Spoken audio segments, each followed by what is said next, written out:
psychiatric hospital for heroes. In a padded room was a beautiful woman with nice proportions and long dark hair. Although in the last 5 years her figure had looked quite battered, the straitjacket was tight, her skin tone was now much paler, her eyes had no shine at all, and what was once a beautiful face for many, was now just a thin one with visible dark circles.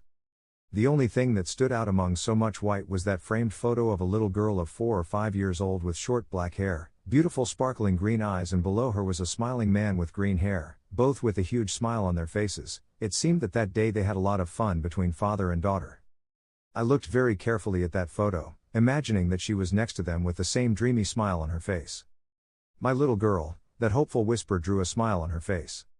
Even though it may not seem like it, she kept track of the days she spent, 1865 days to be exact. That's how many days she spent in this place, and today was a special one that happened once every 7 days.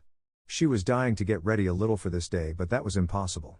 If only she hadn't screwed up the day of the hearing with the doctors, maybe she could have a little more freedom. She was about to let fall those tears that fell excessively day after day, until the sound of the voices at her door interrupted her. A nurse opened the door. "You have visitors." That was all he said after helping her to her feet and escorting her to a separate room where she could clearly hear the voice of the man who was the father of her child. "Okay, I'll be responsible for what happens." The voice of that man brought an unimaginable peace to her hell, and it was then that the nurse began to remove the locks of that straitjacket, freeing her from herself, and in the same way she gave her a hair tie. "Thank you very much," I replied politely. She proceeded to tie her hair in that way so characteristic of her, the one she used when she was still a heroine apprentice. She approached the small bathroom of the place. Looking in the mirror, she could see how her eyes recovered that black color and the shine returned. She washed her face carefully and dried it with the same care. This was all the freedom she had, even though every 2 days her mother came to see her to try to take care of her skin with creams and such. After all, she knew that sooner or later her daughter would leave this place already recovered. I returned to the room to wait for what made this day so special. While I waited, I adjusted my clothes a little and sat down patiently until the first one to enter was the girl in the photo. "Mommy!" The little girl cried with joy as she clung to her mother. I can't take it anymore, and I just cry in front of that innocent hug that was repeated every 7 days without fail. "My dear. You have grown a lot." He, I grew 6 centimeters, the little girl said proudly. Ha ha ha, I see. Tell me, are you eating well?" The little girl simply nodded enthusiastically. Behind the door, he could hear the doctors talking to the man as if they were honored, something that also happened every 7 days. He heard someone grab the doorknob, and his smile grew even wider as he lifted his daughter up. The door slowly opened, and the first thing he saw was that scarred hand plus a flashing object on his ring finger. Had he gotten married? Now he wanted to cry, but not from happiness. All the joy that this girl brought him vanished in the blink of an eye. "Mommy?" the little girl asked worriedly and innocently. He rubbed both eyes to get them back to normal. "It's nothing, honey. I'm fine." In the end, that man entered completely with a smile, as was usual for him since always. A person with a very notable physique plus his 6 feet in height was someone fearsome at first sight, but he was quite the opposite. "Hello," he greeted calmly, while a chain on his neck stood out with a ring identical to the one he had on his hand. The little girl jumped off her mother's lap with a smile to drag her father to sit right in front of her mother. "Ha ha ha, okay, Fuyumi, I'm already seated," he commented with a smile. Once he took a seat in front of his daughter's mother, she sat happily on his lap, while he put both arms around her sides to the table. "How have you been?" "Why? You got married?" was all he asked in that hesitant voice. The helplessness of not being able to do anything was consuming her from within. This man was hers. The only woman who could be close to him, hug him, ask him for things, was that little girl who was on his lap besides herself, of course. However, at that precise moment where she was losing her mind again, a metallic sound made her see the table that separated them. In itself, it was already an incredibly great achievement that she contained herself after seeing that ring on his hand. In previous times she would have already exploded in jealousy. That ring that hung around his neck was shown in front of her with his name written, Izuku. "That's the game here." He showed the ring on his hand, which she looked at very carefully. "You can wear it as long as I'm here." She didn't say anything at all. She simply took the ring with a renewed smile as she placed it on the opposite hand from where he was wearing it. That ring was simply beautiful in her eyes. Perhaps if her fingers weren't so thin it would look even better on her. So he brought it to his chest while squeezing it tightly with his other hand. A joy among so much shit was what he needed right now, and he knew how to bring that joy in various shapes and sizes. "I heard that the hearing was terrible." She simply nodded and earned a sigh from him. "Did your mother come to see you?" She nodded again. She comes every day, right? Another new nod from her.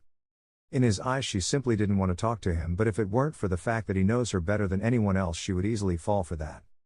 Yaoyorozu, she didn't have any kind of response, she even seemed to press her hands tighter against her chest without looking at him. Momo, upon hearing her name this time she paid attention to him without taking her hand away from that place. Don't hold on to that ring so much, in the end I'll have to take it with me when I leave. She quickly shook her head while seeming to hide her hand where she was wearing that ring as if she was trying to hide it from him. In 4 days you will have the new hearing, if you don't pass it. They said my next hearing would be in 6 months, I comment surprised. That's how it should be. I've decided that if you don't recover, we'll get on with our lives. A bucket of cold water for her. There was great progress since the little girl spoke and visited her with that cheerful personality, but she still had a big defect, and that was her jealousy problem. Seeing a photograph of him with a woman, she simply exploded in anger in front of all the doctors. She is not yet ready to leave this place, but Fuyumi needs you. She looked at the little girl who now seemed to be sleeping on her father's lap. There are things that only a woman can explain to her. She needs her mother. And now everything made sense to her. It wasn't just him anymore. Now there was a girl who needed her, a girl who needed her mother to not be locked up, and that girl was her own daughter. A well-built woman, excellent grades, a body that many would envy, plus hair and a face that matched how delicate she looked, always attentive to what Sele said and always had a smile on her face. A well-built woman, excellent grades, a body that many would envy, plus hair and a face that matched how delicate she looked, always attentive to what Sele was saying and always had a smile on her face. This young woman stood out among all the models in that training place for heroes, but from day one in that academy she was out of it. A boy with freckles and green hair passed the test simply because he acted like a hero would saving a person. But there was more to all that. A girl with two-tone hair, Todoroki Shoto, a rather strange name for a woman, but something must be admitted, and that was that this girl could easily compete with her in body even though her attitude left much to be desired. But not everything was like that, since that girl apparently had a relationship with the green-haired man, since she constantly gave kisses on the cheeks to that boy. On several occasions you could see her clinging tightly to his arm, and even though that boy was extremely shy he seemed used to the closeness of that girl. It was not difficult to deduce that, since every time a girl spoke to him he stammered excessively, which she found cute about him among other things. Her best friend Jiru told her that in many ways that precocious boy stood out in many areas and that had a strong impact on the girls in the place. Girls from different courses aimed at that boy who seemed like the best catch of all, kind, clumsy, curious, eager to learn, willing to help whoever needed it, as well as having the best body in the class, which she discovered one day accidentally when she thought that no one was in the gym, but when she handed him in she saw him without a shirt and sports shorts. That boy was in a different league than everyone else, and that was evident that day when the villains attacked in broad daylight while they were training in that gym prepared with various biomes. She had fallen from a building in that place, and before touching the ground he had saved her with an incredible jump. It was also super easy to talk to him even though Momo's appearance upset him and he tried to escape a lot. One day like any other, she and Jiru enjoyed their lunch with enthusiasm while her friend talked to her about music that she didn't understand, but all that was interrupted by a girl with two colored hair. "Stay away from Izuku." Those were the exact words of that girl who stood right in front of her, affirming that she was speaking directly to her.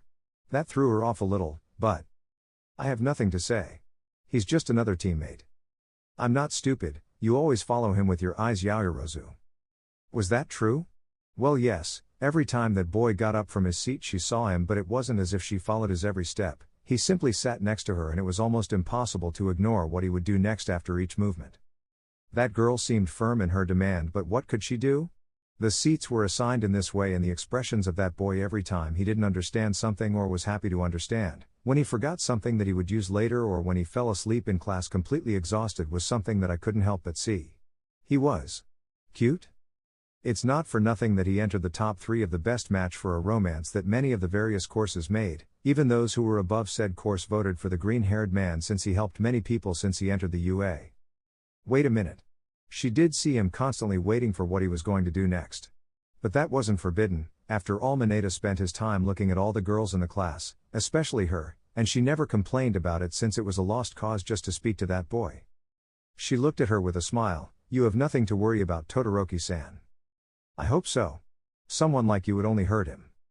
And just as she arrived she left along the same path, leaving a completely stunned Momo. What did she mean by someone like you would hurt him? From his point of view there was nothing strange about her. She was not violent, she knew how to contain herself, she was polite, intelligent, and she knew how to listen to people. Which of those things was the definition of hurting included in? Just ignore her, she's like that with everyone who approaches Midoriya. Momo just listened to her friend attentively while continuing with her lunch. She even got into a fight with Bakugo. Both of them had been suspended. Do you remember? Yes, I remember that day, but they had said it was because of using their quirks without permission. And what difference is there? You're right, ha ha ha. Jiru could always bring a smile to her face no matter the moment. She was the closest to her, and even though she gets along well with all her classmates, Jiru was the one who was constantly by her side giving her the support she needed. But the question now was obvious: what was the relationship those two had? They were not boyfriends, that was clear since the green-haired boy was clearly comfortable with Todoroki's closeness, but evidently he did not seem to see her in any other way than friendship. Todoroki was a different matter. She looked after him with a certain distance and caution, but she was not reluctant to cling to him, prepare his lunch, take care of him, and on more than one occasion see her feed him, causing the boy to be embarrassed by all the suspicious glances he received. Was it love? Perhaps a curious affection? It was clear that she liked him, but if she takes so many privileges with him, why didn't she take another step? The days continued for her. They didn't go by too slowly or too quickly. It was simply something constant and routine. Arriving to say hello, answering some questions about her skin and hair care, hearing about new trends, something that had recently caught her attention because of an event starring a two-tone girl. Wow, and Izuku admired the work done on his friend's nails, it even has ornaments. The comment caught the attention of the students who were waiting for the next class. It was something that was very fashionable among girls, perfectly sculpted nails with a single decoration on any finger of choice. I wanted to try it. What do you think? The girl showed her hands to the boy, letting the others in the class see her hands with a small green rabbit as an ornament on each ring finger. They look great on you, exclaimed the green-haired boy with those smiles so characteristic of him. Several girls began to approach the bicolor in search of answers. They wanted to know how that girl had managed to get to those tones. They wanted to know every detail to be able to recreate them themselves. On the other hand, the green-haired man had lost his position near the bicolor. Even she looked for him with her eyes, but he was quite far away looking at her with a smile. For some time he insisted on her socializing a little more, so she simply resigned herself to giving the answers they asked for. Yaoyorozu. Momo looked closely at her fingers. Oh, come on, Momo. Are you really thinking of doing such things? Huh? What's wrong with it? Well, I'm not saying that it doesn't suit you. In this course you are the most feminine girl I know, so it wouldn't go unnoticed, but it would be strange if right after seeing Todoroki you came up with something similar. Now that you mention it. You're right. Wait a second. I'm not competing with her, Momo reproached her best friend. Why would you compete with her? He asked, leaving his friend confused and embarrassed. Try something different, you know. The next day everything was relatively normal, or so it should be, even though the boy's attention was focused on a certain black-haired girl who was wearing a perfect pale pink lipstick matching her nails, which didn't have any striking adornment, but the mere fact that it was Yaoyorozu herself who wore those subtle changes made her more notable. Before she was attracting attention, but now she was the epicenter of hundreds of questions from her classmates, which she patiently and always with a smile answered. Each one of those questions related to her subtle change, even though at one point she glanced at the green-haired boy's seat, who as soon as he saw her looking at him he quickly looked away while pretending to be focused on his bank papers. He looked so cute with that exaggerated blush that made you want to squeeze those cheeks. However, the bicolor girl entered the assigned class with a sudden new change. Beautiful earrings with small green rabbits danced with her slow step while the small shine could be noticed. Her nails shone a beautiful pale pink, combining perfectly with that lipstick. Her hair was completely loose and looked silkier than usual, but the most striking change was the length of her skirt being a little shorter than before, perfectly combining some buccaneer stockings. Todoroki was pretty, but with this more feminine version they were making her climb many more positions from where she was before. A snap of his fingers left the little pervert of the class frozen on the wall. He never let his guard down, and even less so in this classroom. That leads to being a victim of that boy without qualms. Ignoring the murmurs around her, she placed her suitcase in front of her to walk slowly to her desk. She could have avoided walking in front of the green-haired boy's desk, but it was something she never did. Sorry I didn't get here with you. I was late while I was getting ready. With a sweet smile she left a short kiss on the boy's cheek, completely embarrassing him to an unprecedented level. I prepared lunch for you as compensation. The green-haired boy wanted to say a word, but his lips wouldn't stop trembling. This had completely thrown him off balance, even though he should already be used to his best friend's kisses, but he hadn't counted on such a drastic change. What had happened to him to change so drastically overnight? Or perhaps it was a change that had already been happening slowly and he hadn't noticed until now. On the other hand, we have Jiru, who was quite impressed with her classmate's new look, and even though her best friend was in a kind of feminist duel, it had to be admitted. Todoroki was gorgeous with those changes, and if it weren't for that burn on her face and her character towards others, she could be the star of the place. He turned to see the expression on Momo's face, and she obviously seemed disappointed even though no one expected such a big change. It was as if Todoroki already expected Momo to try to do something even if it was impossible. The only words those two had exchanged were the one from the same day when she warned him to stay away from Midoriya. That girl seemed very thoughtful while her mother applied the cream for her skin care, although her current state was quite understandable since news as big as what she received yesterday afternoon was no small thing. Little one, Momo's mother called her daughter's attention by putting on a smile to reassure her, even if it's just a little. Izuku is trying hard to be the hero he should be, and we know that it's not easy to fill the number one spot. It's just that it's such a short time. Well, at least you are aware of what is happening now. A sweet smile from her mother relieved her slightly. Before you could not see the obvious. That reminds me. Slowly and carefully she removes the cell phone looking for a specific file. Yesterday Fuyumi had a parents' meeting, and since Izuku and Inko could not attend, they asked me for the favor, and you know that I never stop filming her, she commented with grace and total pride. In that video you could see the entire classroom with all the children sitting and behind them their respective tutors. Everyone was having a lot of fun while the parents enjoyed the time. Look at Grandma Fuyumi. A soft excited cry came from the responsible adult. Fuyumi happily turned to her, waving her little arms while pointing at the camera. You're so cute. In short, the grandmother looked like a fangirl looking at her idol with overwhelming emotion.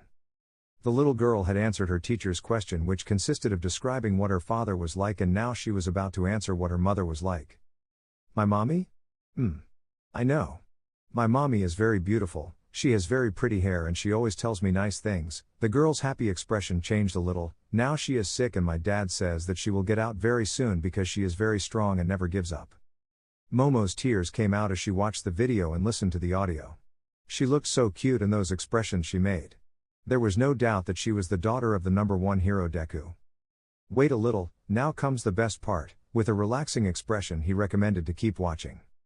When my mommy is better we will go to many places, she will read me the stories she promised me, and I want her to teach me to be as pretty as her. So? The teacher asked the last question in a tender way. I love my mommy. Did I get there on time? From the window appeared a man of large proportions, without exaggeration, wearing a green suit with stripes on his chest, and in the center a star in honor of the one who gave him his opportunity. The hero Deku. All the children in the Hasi classroom shouted, quickly approaching him in amazement, while he simply smiled at everyone until he saw his little girl, who was quickly picked up by him with smiles. How unfair. Okay, kids, with light applause, the teacher sends each child to their corresponding seat except for Fuyumi. Sorry if I interrupted the class, the man apologized calmly. Ha, no problem, Mr. Deku. Fuyumi just told us about her mother. I told you that I love mom very much. It's obvious. Deku lowered his small wing, ruffling his hair slightly. Your mother is an incredible person, that's why we both love her and... Huh? That's all, the camera had died on me, I had been recording her for hours. She's so cute that I can't help but record her all the time. She seemed lost in her displays of affection towards her granddaughter until she regained her sanity before they left her with her daughter, Kujum. She cleared her throat as a symbol of lucidity. Anyway, I think that if you set your mind to it, you can achieve it. Or are you planning to stay here and miss her growth? Of course I don't want to miss it. I want to be with her and fulfill all her whims. I want to spend time with both of them. You have 2 days to mentally prepare yourself properly. It's that or I give Fuyumi a sister. Mom, she seemed upset and offended, but... Ha, you see, you're not so crazy anymore, daughter, a slight joke that in the past could have ended badly, before you would have started looking at me in that strange way, not to mention that you lost your temper. Phew, you really were crazy. You're not helping me. Sure, ha, a last touch of the cream on his daughter's annoyed face ended the session. Okay, you're ready now. Momo, I really want you to get out of here. It's hard for me too to see you in this place, and I think the little symbol of peace needs to vent with his wife. Don't you think? And as expected from her mother, first she would become melancholic and then she would make some joke that would end up embarrassing her, but here she wanted to deceive. She also had those needs and could barely contain herself every time she saw him. She had to get out of this place without fail. The nurse knocked on the door indicating the end of the visit. After all, her mother had made arrangements to spend more time to care for her properly, but it could be said that today was a very productive day for both of them. I'm not competing with her. I'm not competing with her. She told herself while looking at herself in the mirror with the skirt of her uniform shorter than Todoroki's, which you could easily see where her buttocks began. Her shirt was now missing 2 buttons and to finish her legs had no coverage whatsoever. She turned around slightly only to embarrass herself of what she was doing even though no one was watching her. No. I can't go like this. She threw herself onto her bed trying to hide the blush on her cheeks by rubbing herself against the pillow trying to find some calm in the embarrassing act. Anyway, it would only scare him more. A slight sigh indicated that she was calmer now. Anyway, this is not me. Somewhat disappointed in herself, she went into her bathroom where the luxurious shower completely relaxed her body and there was nothing more relaxing than ending the day with a good immersion in hot water with salts while the bubbles did their job as they should. Once she got out of that tub without drying her body or hair, she ran her hand through that full-length mirror, removing the steam that had formed on it to look at herself from head to toe. It was something she did very often lately. She checked every part of her body looking for some difference in it, something she should work on, but as usual with her and even more so with a well-balanced diet and constant exercise in the mornings, there was nothing to work on. She proceeded to slowly dry her body, finishing with a final touch of a dryer on her hair. Once ready, she continued with the last thing that was missing before going to bed. She spread the body cream that she used often. With all the preparations made, she put on her underwear, finishing with a light blouse, and as many of us know, when you are loaded like her, the best thing is to sleep without pressure. There was nothing to do tomorrow, so I would probably go out for a walk or just go for a run. It had been a while since I had done that, since having a gym in my own home was a great advantage, but no, he didn't like going out from time to time to get a change of scenery.